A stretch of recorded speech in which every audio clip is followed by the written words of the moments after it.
प्यारे बच्चों नमस्कार। कैसे हो आप सभी। मैं आशा करता हूं कि आप लोग बहुत ही अच्छे होंगे, स्वस्थ होंगे और आप सभी की पढ़ाई भी बहुत ही अच्छी चल रही होगी। तो बच्चों आज का ये क्लास आप सभी के लिए बहुत ही ज्यादा इम्पोर्टेंट है, क्योंकि आज के इस क्लास में हम लेके आए हैं आपके लिए क्लास 12th केमिस्ट्री का top 70 most VVI objective question. और बच्चों ये सारे प्रश्न आपके बोर्ड एग्जाम के पॉइंट ऑफ व्यू से बहुत ज्यादा इंपॉर्टेंट है। तो आज के क्लास को बिल्कुल ध्यान से देखिएगा और आज के क्लास में दिए जाने वाले इन सारे प्रश्नों को आप लोग अच्छे से याद भी करते चलिएगा। ओके जी, चलिए फिर क्लास को स्टार्ट करते हैं। आप लोग भी हमारे साथ चैट सेक्शन में आंसर को लगाते चलिएगा और लास्ट में बताइएगा इस 70 ऑब्जेक्टिव में सही कितना कर पाते हो। देखिए पहला नंबर सवाल आपके सामने है, आपके फोन के स्क्रीन पर है, तो सारे बच्चे आंसर को जरूर लगाते चलिएगा। देखिए पहला नंबर सवाल पूछा जा रहा है, निम्नलिखित में कौन सा विटामिन जल में विलय है। बच्चों आपको पता होना चाहिए कि विटामिन वाला टॉपिक बहुत ज्यादा इंपॉर्टेंट होता है बोर्ड एग्जाम के लिए, क्योंकि विटामिन से पूछ देता है कि विटामिन से आप क्या समझते हो, या फिर विटामिन से रिलेटेड ऑब्जेक्टिव भी आ जाता है। देखो विटामिन ऐसे कार्बनिक पदार्थ जो जंतुओं तथा मनुष्यों के शरीर की उचित वृद्धि तथा उनकी जैविक क्रियाओं के लिए आवश्यक होता है, उसे विटामिन कहते हैं। ऐसे विटामिन को दो वर्गों में वर्गीकृत किया गया, एक होता है जल में विलय विटामिन और दूसरा होता है वसा में विलय विटामिन। यानी कि बच्चों अगर जल में विलय विटामिन पूछे तो बी कॉम्प्लेक्स सी होता है, बी और सी होता है, और वसा में विलय होता है ए होता है, डी होता है, ई होता है और के होता है। ये वसा में विलय है। बच्चा पार्टी जरूर याद रखिएगा, ये वसा में विलय है और ये किस में होता है, ये जल में विलय है। तो हमसे पूछा कौन सा गया, जल में विलय विटामिन कौन सा, बी और सी में से कोई आ रहा है क्या बच्चों, विटामिन बी जल में विलय है। याद रखोगे बच्चों, देखो इंग्लिश मीडियम में भी दिया गया है, which of the following vitamin is water soluble, कौन सा होगा, vitamin B is the correct answer. चलो आगे बढ़ते हैं। दूसरा नंबर सवाल देखो, मात्र 70 ऑब्जेक्टिव इस क्लास में होगा और सारा इंपॉर्टेंट होगा। देखिए दूसरा नंबर सवाल है, निम्नलिखित में कौन सा कारक अभिक्रिया के दर को प्रभावित करता है। बताओ बच्चों, which of the following factors affect the rate of reaction, कौन सा होगा, वो होता है temperature, pressure and concentration. All of this correct answer D हो जाएगा बच्चों। ऐसे दो नंबर में पूछ देगा कि अभिक्रिया के वेग को प्रभावित करने वाले कारकों को लिखे, तो आपको लिखना पड़ेगा। चलो आगे बढ़ते हैं। तीसरा नंबर सवाल देखिए पूछा जा रहा है, एंजाइम क्या है बच्चों। एंजाइम क्या होता है, कार्बोहाइड्रेट है, लिपिड है, प्रोटीन है, क्या है बच्चों, एंजाइम प्रोटीन होता है। राइट आंसर आपका ऑप्शन सी हो जाएगा। सारे बच्चे हमारे साथ आंसर को लगाते चलिएगा। और बच्चों जितने भी बच्चे नए नए जुड़ रहे हो तो सब्सक्राइब भी करते चलिएगा। डेली क्लास का टाइम शाम के 6 बजे और शाम के 8 बजे है, तो क्लास को भी ज्वाइन करिएगा। ओके चलो आगे बढ़ते हैं। फोर्थ नंबर सवाल देखो पूछा जा रहा है, निम्नलिखित में कौन टिंडल प्रभाव प्रदर्शित करता है। बताओ बच्चों निम्नलिखित में कौन सा है जो टिंडल इफेक्ट को प्रदर्शित करता है, तो वो होता है सॉल। क्या होता है बच्चों, और ये क्वेश्चन मॉडल पेपर में भी आया हुआ है, इसलिए इसको भूलना नहीं है। ओके चलो आगे बढ़ते हैं। अगला नंबर सवाल देखो, पांचवा नंबर सवाल आपके सामने है, जल्दी से बता दो। पूछा जा रहा है, दूध निम्नलिखित में किसका उदाहरण है। बच्चों ये प्रश्न आपके बोर्ड एग्जाम को बहुत ही प्यारा लग चुका है, क्योंकि ये हर एक बार देखने को मिलता है। दूध किसका उदाहरण होता है, सबको पता होना चाहिए। दूध पायस का उदाहरण होता है, कभी कभी इसका इंग्लिश इमल्सन भी लिख देता है। देखो यहाँ पे इमल्सन दिया गया बच्चों। ओके चलो आगे बढ़ते हैं। अगला नंबर सवाल देखो, 6 नंबर सवाल है, विटामिन के की कमी से कौन सा रोग होता है। विटामिन के बच्चों जल्दी से बताओ क्या होगा, विटामिन के की कमी से कौन सा रोग होता है, ये रक्तस्राव होता है बच्चों। क्या होता है, अत्यधिक रक्तस्राव होता है। करेक्ट आंसर सी हो जाएगा। ऐसे रतौंधी किस रोग से होता है बच्चों, रतौंधी होता है विटामिन ए की कमी से। विटामिन ए की कमी से रतौंधी होता है। विटामिन बी1 बच्चों ये याद रखना, विटामिन बी1 की कमी से थायमीन यानी कि बेरी बेरी रोग होता है, इसका केमिकल नेम थायमीन होता है। और विटामिन सी बच्चों ये भी याद रख लो, विटामिन सी की कमी से स्कर्वी वाला रोग होता है। विटामिन ए का केमिकल नेम रेटिनोल होता है, विटामिन बी1 का थायमीन और विटामिन सी का एस्कॉर्बिक एसिड होता है बच्चों, जरूर याद रखोगे। ओके चलो आगे बढ़ते हैं। अगला नंबर सवाल देखो, 7 नंबर सवाल है, विटामिन की खोज किसने की। बहुत ज्यादा इंपॉर्टेंट है, लगा दो। विटामिन की खोज की थी फंक साहब ने। किसने बच्चों, फंक ने। राइट आंसर आपका ऑप्शन सी हो जाएगा। ओके चलो आगे बढ़ते हैं। 8 नंबर सवाल का जवाब जल्दी से लगा दो चैट सेक्शन में। घनाकार संरचना में पिंड केंद्रित परमाणु की समन्वय संख्या क्या होती है? यहाँ पे कोऑर्डिनेशन नंबर पूछा गया, body centred cubic unit cell का बच्चों लगा दो। देखो हमने क्या बताया था बच्चों, एक होता है हमारा बीसीसी। क्या होता है बीसीसी? दूसरा यहाँ पे पहले तो हम लिख देते हैं एससी। क्या लिखोगे? एससी लिख दो। उसके बाद हमारा बीसीसी हुआ, उसके बाद एफसीसी हुआ। ये तीनों इंपॉर्टेंट होता है बच्चों, याद रखना, ये तीनों बता दे रहे, भूलना नहीं है। अब हमारा रिलेटेड प्रश्न जितना भी होगा बच्चों, अलग से जितना भी होगा बताते जा रहे, एकदम ध्यान से देखो बच्चों, क्लास को कहीं भी भटकना नहीं है। देखो एससी में अगर परमाणु की संख्या, यहां पे लिख लो पहले परमाणु की संख्या और दूसरा होगा समन्वय संख्या। एससी में परमाणुओं की संख्या 1 होती है। कितना होती है बच्चों? 1। और कोऑर्डिनेशन नंबर समन्वय संख्या कितना? 6 होता है। बीसीसी में परमाणुओं की संख्या 2 होती है और कोऑर्डिनेशन नंबर 8 होती है। एफसीसी में परमाणुओं की संख्या 4 होती है और कोऑर्डिनेशन नंबर कितना? 12 होती है। बच्चों ये सबको जरूर याद रखना, इंपॉर्टेंट है। अभी का करेक्ट आंसर क्या होगा? बीसीसी में क्या पूछा गया? समन्वय संख्या, कोऑर्डिनेशन नंबर। देखो ना 8 हो जाएगा ना, right answer option number C हो जाएगा बच्चों। ओके चलो आगे बढ़ते हैं। अगला नंबर सवाल देखो, 9 नंबर सवाल पूछा जा रहा है, ये रहा आपके सामने। बताओ निम्नलिखित में कौन सा कार्बोहाइड्रेट वनस्पति कोशिका का आवश्यक घटक है? वनस्पति कोशिका का आवश्यक घटक सेल्यूलोज होता है बच्चों। क्या होता है? Cellulose. Correct answer option number B हो जाएगा। चलो 10 नंबर सवाल है, आरएनए में मौजूद फ्यूरिन क्षार क्या होता है? आरएनए में मौजूद, देखो एक बार पूछा गया था कि आरएनए से, आरएनए ये हमारा जो होता है थायमिन किससे संबंधित या फिर गुआनिन किससे संबंधित, ऐसे कुछ करके आता है, लेकिन हमें ये नहीं करना। देखो यहाँ दो तरीके से पूछ सकता है कि आरएनए में फ्यूरिन क्षार क्या होता है, या फिर पूछेगा आरएनए में पिरामिडिन क्षार क्या होता है। अगर फ्यूरिन क्षार बच्चों पूछे, फ्यूरिन क्षार में एडेनिन और गुआनिन होता है, याद रखना, फ्यूरिन क्षार पूछे एडेनिन और गुआनिन होता है, ये फ्यूरिन क्षार के लिए होता है। लेकिन अगर पिरिडिन क्षार के लिए पूछे, वो होता है थायमिन होता है बच्चों, साइटोसिन होता है और यूरासिल होता है। ये पिरामिडिन क्षार के लिए होता है और ये कौन सा बच्चा पार्ट? ये प्यूरिन क्षार के लिए। तो हमारा प्यूरिन क्षार पूछा गया एडेनिन और गुआनिन, इन दोनों में से कोई है क्या बच्चों? एडेनिन और गुआनिन। तो एडेनिन नहीं, हमारा गुआनिन दिखाई दे रहा ऑप्शन नंबर ए में। Correct answer option number A हो जाएगा। और ये बच्चों पिरिडिन क्षार के लिए होता है, इसको भी याद रख लो, ये भी आरएनए में ही होता है। ओके चलो आगे बढ़ते हैं। अगला नंबर सवाल देखो, 11 नंबर सवाल है, पहला औद्योगिक संश्लिष्ट रबर कौन सा है? पहला औद्योगिक संश्लिष्ट रबर मेथिल रबर होता है। पहला औद्योगिक संश्लिष्ट रबर कौन सा? मेथिल रबर होता है। चलो आगे बढ़ते हैं। 12 नंबर सवाल देखो, सुक्रोज का जल अपघटन क्या कहलाता है? इंपॉर्टेंट है बच्चों, जल्दी से बता दो। Hydrolysis of sucrose is called, कौन सा होगा? इन्वर्सन कहलाता है। सुक्रोज का जल अपघटन बच्चों इन्वर्सन कहलाता है। 12 का डी हो जाएगा। चलो 13 नंबर सवाल है, कार्बोक्सिलिक अम्ल का क्रियाशील मूलक क्या होता है? बच्चों जल्दी से बता दो। फंक्शनल ग्रुप किसका पूछा गया है? ये कार्बोक्सिलिक एसिड का। देखो ये किसके लिए होता है बच्चों? CHO एल्डिहाइड का होता है। इंपॉर्टेंट है बच्चों, जितना बता रहे हैं सारा का सारा इंपॉर्टेंट है। देखो ये एल्डिहाइड के लिए होता है और ये कार्बोक्सिलिक एसिड के लिए होता है, जो हमसे पूछा गया। राइट आंसर तो बी हो जाएगा। अब ये कीटोन का है और ये किसका है बच्चों? एस्टर का होता है, ये भी ध्यान में रखोगे। चलो आगे बढ़ते हैं। बच्चा पार्टी क्लास को लाइक करते चलिएगा। और हाँ एक इंपॉर्टेंट बात है, हमने जो आपके लिए तैयार किया है फिजिक्स, केमिस्ट्री और बायोलॉजी के इंपॉर्टेंट क्वेश्चन वाला नोट्स, अगर बच्चा पार्टी अभी से भी मात्र उसे 20 दिन पढ़ना है, क्योंकि हम आपको देंगे एक विषय में, जैसे फिजिक्स हो, केमिस्ट्री हो, बायोलॉजी हो, एक विषय में देंगे 50 से 60 सब्जेक्टिव क्वेश्चन और 200 ऑब्जेक्टिव क्वेश्चन। और बच्चों अगर इतना को कर लेते हो, ये हम गारंटी लेते कि 80 नंबर एक सब्जेक्ट में ला सकते हो अभी से पढ़ के। कुछ पढ़े हो ना पढ़े हो इससे कोई मतलब नहीं है बच्चा पार्टी, लेकिन अभी से भी अगर स्टार्ट करना चाहते हो सर एक विषय में अगर हमें 80% नंबर लाना है, तो बच्चों इस नोट्स को जरूर पढ़िएगा। मात्र आपको ये मिल रहा है 199 चार्ज है, कोई बड़ा चार्ज नहीं है बच्चा पार्टी। अभी से भी पढ़कर अगर एक विषय में 80 नंबर आ सकता है, फिजिक्स हो, केमिस्ट्री हो, बायोलॉजी हो, तीनों का गारंटी हम लेते हैं। तो कॉल करिएगा 70 70 82 16 85 नंबर पे और सारे बच्चे ले लीजिएगा बच्चा पार्टी। ओके जी, अभी का तो करेक्ट आंसर बी लगा ही दी है, सारे बच्चे जरूर कॉल करिए। ओके साथ में आपको होगा तो हिंदी का फ्री मिल जाएगा। ओके जी, चाहे आप हिंदी मीडियम के हो या फिर इंग्लिश मीडियम के, ये दोनों के लिए अलग अलग बनाया गया। देखो प्राथमिक अल्कोहल के ऑक्सीकरण से क्या प्राप्त होता है? प्राथमिक अल्कोहल है बच्चा पार्टी, देखो R हुआ CH2OH, ये क्या है? प्राथमिक अल्कोहल का सूत्र होता है। अब इसका ऑक्सीडेशन, ऑक्सीकरण कराने पर बच्चा पार्टी पहला जो अवयव प्राप्त होता है वो होता है RCHO प्राप्त होता है। फिर से अगर इसका ऑक्सीकरण कराते हैं बच्चों, दूसरा अवयव भी बन जाता है। फिर से अगर ऑक्सीकरण कराते हैं तो वो RCOOH बनता है। लेकिन बच्चों यहाँ पे देखो,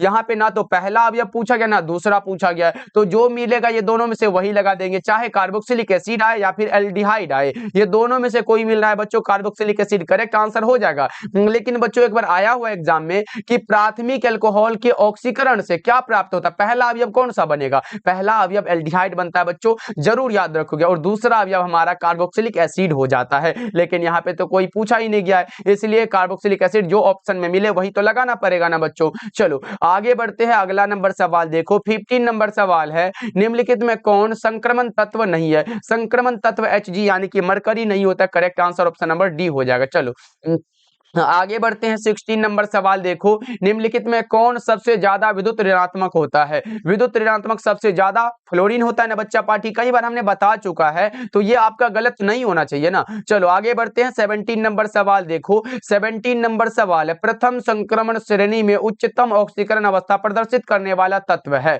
कौन सा है बच्चों, ये बता दो कौन सा, मैग्नीज होता है, क्योंकि सबको पता होगा सर क्या होता है, उच्चतम ऑक्सीकरण जो अवस्था होता है मैग्नीज का वो प्लस का 7 होता है, इसीलिए करेक्ट आंसर हमारा ऑप्शन नंबर डी हो जाएगा। चलो आगे बढ़ते हैं, अगला नंबर सवाल देखो, 18 नंबर सवाल है, निम्नलिखित में किस तत्व में 5F ऊर्जा स्तर क्रमिक रूप से बढ़ता है, बच्चों इंपॉर्टेंट है, देखो अगर 5F के जगह 4F होता तो हम लेंथेनाइड लगा सकते थे, लेंथेनाइड लगाते बच्चों, ये एग्जाम में आया हुआ है, अगर 4F होता तो लेंथेनाइड लगाना है, लेकिन अभी का जो 5F लगा हुआ है बच्चा पार्टी, ये हमारा करेक्ट आंसर एक्टिनाइड होगा, right answer option number B होगा, क्योंकि ये अंतर संक्रमण तत्व के अंतर्गत आते हैं, इसलिए याद रखोगे करेक्ट आंसर बी हो जाएगा। चलो आगे बढ़ते हैं, 19 नंबर सवाल देखो, प्राथमिक अल्कोहल का सूत्र क्या होता है, प्राथमिक अल्कोहल है बच्चा पार्टी, हमने क्या बताया था, प्राथमिक अल्कोहल पूछे, द्वितीयक अल्कोहल पूछे या फिर तृतीयक अल्कोहल पूछे, प्राथमिक का क्या होता है CH2OH होता है, द्वितीयक का क्या होता है बच्चों, यानी कि सेकेंडरी अल्कोहल का क्या होता है वो CHOH होता है बच्चों, अलग से बताया गया, जरूर याद रखोगे, और 3 डिग्री के लिए क्या होता है बच्चों, COH हो जाता है। अब देखो हमारा करेक्ट आंसर प्राथमिक के लिए पूछा तो ये वाला लगा दो ना बच्चों, CH2OH, राइट आंसर ए होगा। ये सर आर क्या है, ये अल्काइल ग्रुप होता है बच्चों, इस पे ध्यान नहीं देना, हमारा ये correct answer option number A हो जाएगा। चलो आगे बढ़ते हैं, 20 नंबर सवाल देखो, वात्या भट्टी की अंदरूनी परत बनी होती है किससे, वो बनी होती है अग्नि से, मिट्टी की ईंट से, right answer option number D हो जाएगा। हमारे साथ आंसर को जरूर लगाते चलिएगा, लास्ट में तो पूछेंगे कितना सही कर पाए हो। देखो ये रहा NaCl क्रिस्टल में Na+ जो होता है कितने Cl आयनों से घिरा होता है, बहुत इंपॉर्टेंट है बच्चों। देखो NaCl क्रिस्टल में जो होता है ये Cl आयन जो होता है इसमें 6 होते हैं, कितने होते हैं बच्चों, क्या लगा रहे हो, 6 हो जाएगा, 21 का ऑप्शन नंबर डी हो जाएगा। ओके चलो ये 6 Cl आयनों से घिरा होता है। चलो अगला नंबर सवाल देखो, 22 नंबर सवाल पूछा जा रहा है,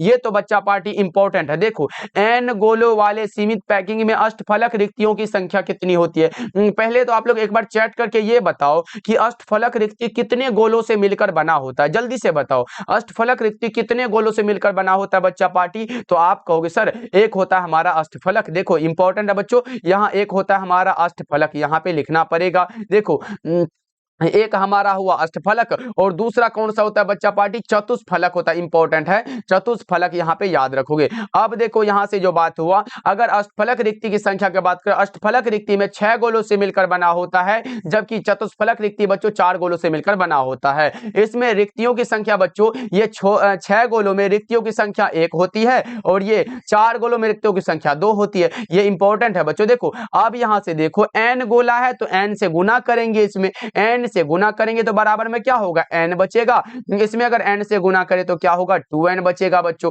हाँ यहाँ पर थोड़ा सा, हाँ यहाँ पे हमारा 2n बचेगा। अब देखो अगर अष्टफलक के लिए रिक्तियों की संख्या पूछे तो आप n लगाओगे, और अगर चतुष्फलक के लिए रिक्तियों की संख्या पूछे तो 2n लगाओगे। बच्चों एकदम दिमाग में फिट कर लो, अगर देखो n गोलों वाले सीमित पैकिंग में अष्टफलक रिक्तियों की संख्या पूछे n लगाना है, और चतुष्फलकीय रिक्तियों की संख्या पूछे तो 2n लगा देना है। क्लियर है बच्चों। चलो आगे आगे बढ़ते हैं, अगला नंबर सवाल देखो 23 नंबर सवाल आपके सामने है। निम्नलिखित में किस प्रकार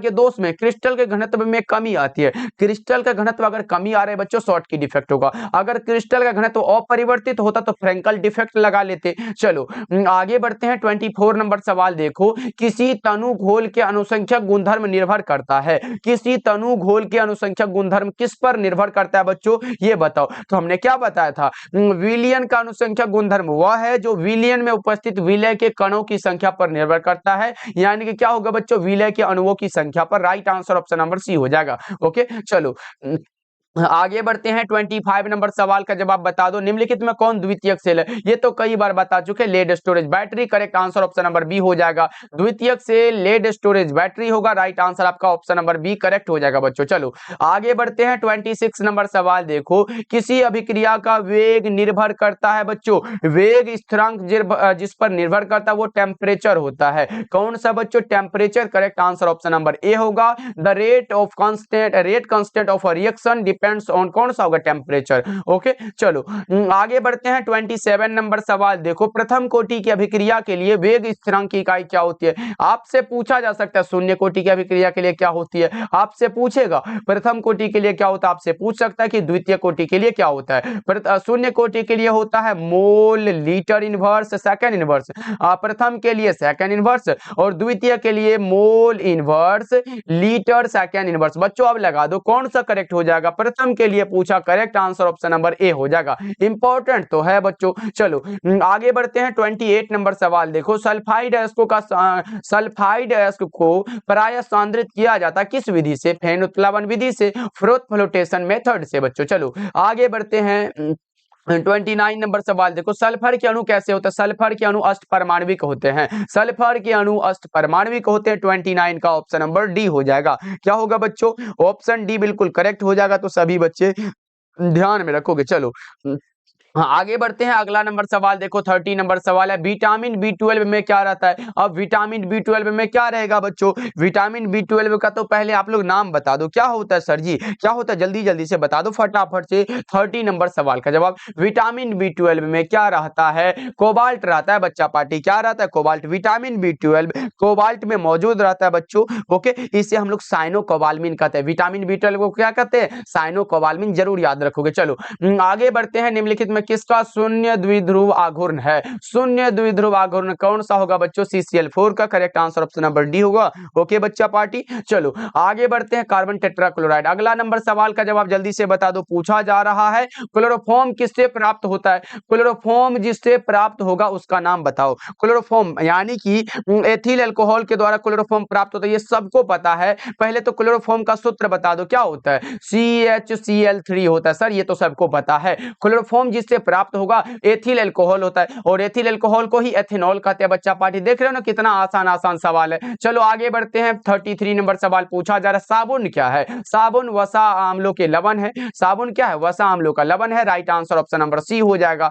अगला नंबर सवाल का जवाब बता दो, निम्नलिखित में कौन प्राकृतिक बहुलक है? इंपॉर्टेंट है बच्चों। देखो पहले आपसे पूछेगा प्राकृतिक रबर, याद रखना ये बहुत ज्यादा इंपॉर्टेंट है। अगर पूछे प्राकृतिक बहुलक पूछे या फिर बच्चा पार्टी कौन सा सिंथेटिक यानी कि संश्लेषित पूछे, क्या पूछेगा? अगर संश्लेषित यहाँ पे इंपॉर्टेंट है बच्चा पार्टी, यहाँ पे अगर आपसे पूछे संश्लेषित पूछे आप लोगों से कौन सा होगा संश्लेषित वाला, यहाँ पे अगर पूछेगा आप लोगों से तो क्या लगाओगे बच्चा पार्टी? देखो यहाँ पे अगर प्राकृतिक पूछे तो हमारा रबर हुआ, याद रखना ये रबर हुआ, उसके बाद प्रोटीन हुआ, क्या होगा? प्रोटीन होगा, उसके बाद हमारा सेल्यूलोज भी होता है और संश्लेषित में कौन सा होता है? नायलॉन हुआ, ये सब होता है ना बच्चा पार्टी। जल्दी से पहले बता दो कौन सा होता है? नायलॉन हुआ, बेकेलाइट भी होता है। तो ये याद रखना, यहाँ पे लिख भी देते हैं क्योंकि आपको याद रखना है। नायलॉन भी आ सकता है बच्चों, यहाँ पे लिख लेना क्या आ सकता है? नायलॉन आए या फिर क्या आए? बेकेलाइट आए। क्या आएगा?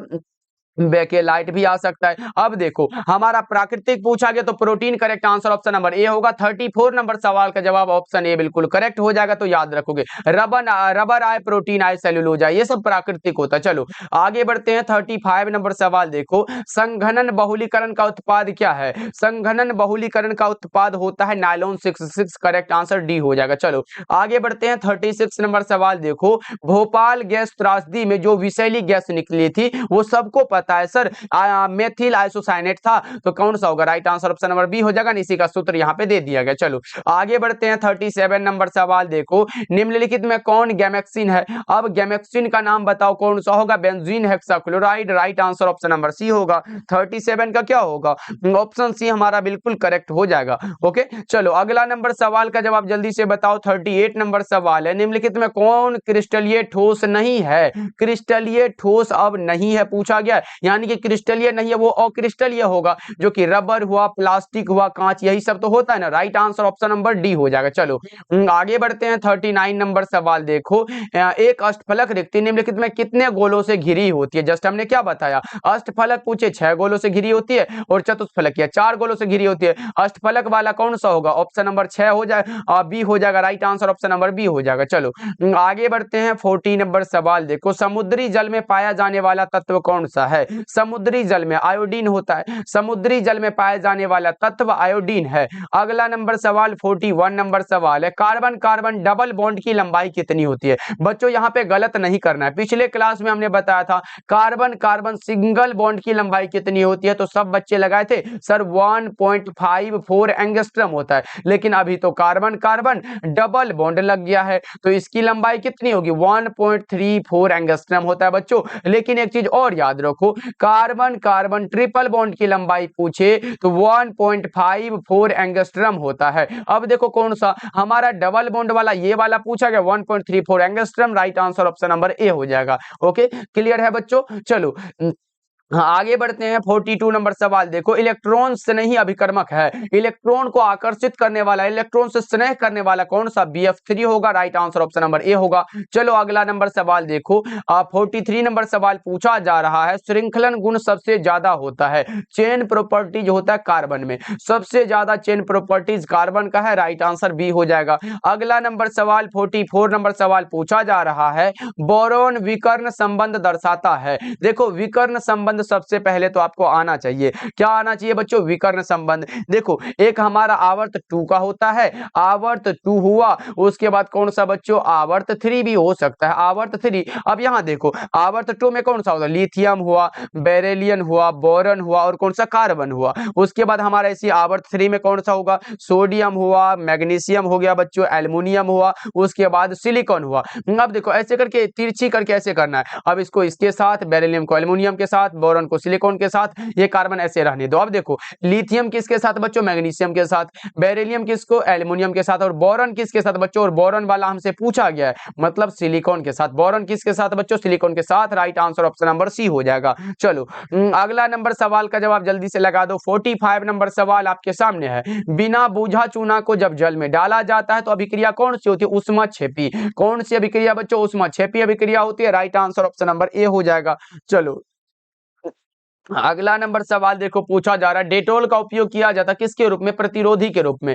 डेटोल का उपयोग एंटीसेप्टिक के रूप में हो जाता है। चलो अगला नंबर सवाल है, C6H5OH। C6 यानी कि बेंजीन रिंग के साथ अगर OH को लगाते तो वो हमारा कौन सा बच्चों? फिनोल बन जाता है। बेंजीन रिंग के साथ OH लगा तो वो हमारा फिनोल बनता है। करेक्ट आंसर आपका क्या होगा? C6H5OH हो जाता है। चलो आगे बढ़ते हैं। 48 नंबर सवाल आपके सामने है, एक विधि जिसमें किसी धात्विक अयस्क को हवा की अधिकता में उसके गलनांक के नीचे गर्म किया जाता है तो उसे भर्जन कहते हैं। क्या कहते हैं बच्चों? रोस्टिंग कहते हैं। करेक्ट आंसर ए हो जाएगा। ऐसे 2 नंबर में भी आपसे पूछे भर्जन से आप क्या समझते हो तो बस इसे लिख दोगे, काम हो जाएगा बच्चों। ऐसे 2 नंबर के लिए मैं बता दूं, प्रगलन को भी याद कर लेना, निस्तापन को भी याद कर लेना, और जितने बच्चे वो PDF नोट्स ले चुके हैं तो उसी में ये सारा मिल जाएगा, बस याद करने की आपको जरूरत है। चलो आगे बढ़ते हैं। 49 नंबर सवाल देखो, सुक्रोज का सूत्र क्या होता है? सुक्रोज का सूत्र C12H22O11। C12H22O11। करेक्ट आंसर आपका क्या होगा? ऑप्शन बी हो जाएगा। अगला नंबर सवाल का जवाब बताओ। 50 नंबर सवाल आपके सामने है, एक फैराडे विद्युत कितने कूलम के बराबर होता है? एक फैराडे विद्युत कितने कूलम के बराबर होता है? देखो एक फैराडे बराबर कितना होता है बच्चों? वो होता है 96,500 कूलम। और इसके बराबर क्या होता है? 1 मोल इलेक्ट्रॉन होता है बच्चों। 1 मोल इलेक्ट्रॉन होता है, ये याद रखोगे। अभी का तो करेक्ट आंसर क्या होगा? 96,500 कूलम। राइट आंसर ए हो जाएगा। चलो आगे बढ़ते हैं। 51 नंबर सवाल देखो, निम्नलिखित में कौन सा ऑक्साइड लौह चुंबकत्व प्रदर्शित करता है? लौह चुंबकत्व को जो प्रदर्शित करता है वो CrO2 होता है, क्रोमियम डाइऑक्साइड। राइट आंसर हमारा ऑप्शन ए हो जाएगा 51 का। नेक्स्ट नंबर सवाल पूछा जा रहा है, 52 नंबर सवाल है, लोहे का अयस्क कौन सा है? ये बहुत बार आपके एग्जाम में आया हुआ है कि लोहे का अयस्क कौन सा होता है। बच्चों देखो यहाँ पे अगर the ore of iron, iron का अगर पूछे मैग्नेटाइट होता है, सिडेराइट होता है, हेमेटाइट, यानी कि इनमें से सभी करेक्ट हो जाएगा। ओके बच्चों, करेक्ट आंसर क्या होगा? ऑप्शन डी बिल्कुल करेक्ट हो जाएगा। लेकिन एक चीज आएगा, आपसे पूछेगा कि मैग्नेटाइट का सूत्र क्या होता है? मैग्नेटाइट का सूत्र होता है कौन सा? Fe3O4, ये क्या होता है? मैग्नेटाइट का सूत्र होता है। उसके बाद Fe2O3 किसका होता है बच्चों? जल्दी से लगा दो। Fe2O3 किसके लिए होता है? हेमेटाइट के लिए होता है। उसके बाद सिडेराइट का क्या होता है? FeCO3 होता है। अगला नंबर सवाल है 53 नंबर सवाल, कौन कार्बनिक यौगिक सिल्वर मिरर जांच देता है? सिल्वर मिरर जांच जो देगा उसका नाम होता है HCOOH। Correct answer option number B हो जाएगा। चलो अगला नंबर सवाल क्या लगाए हो? ऑप्शन बी करेक्ट हो जाएगा। अगला नंबर सवाल देखो 54 नंबर सवाल है, सिरका में कौन सा अम्ल पाया जाता है? Acetic acid. सिरका में एसिटिक एसिड होता है, कौन सा सूत्र? CH3COOH। Right answer option number B हो जाएगा, करेक्ट हो जाएगा। चलो आगे बढ़ते हैं, 55 नंबर सवाल देखो पूछा जा रहा है, CONH2 को क्या कहा जाता है? एमिडो ग्रुप होता है। CONH2 को कहा जाता है amido group. Right answer option number A हो जाएगा, करेक्ट आंसर ध्यान में रखोगे आप लोग। चलो आगे बढ़ते हैं, 56 नंबर सवाल देखो, बेरवादार ठोस कौन सा? बेरवादार यानी कि एमरफस सॉलिड कौन सा? कांच होगा, रबर होगा, प्लास्टिक होगा, इनमें से सभी। राइट आंसर डी हो जाएगा।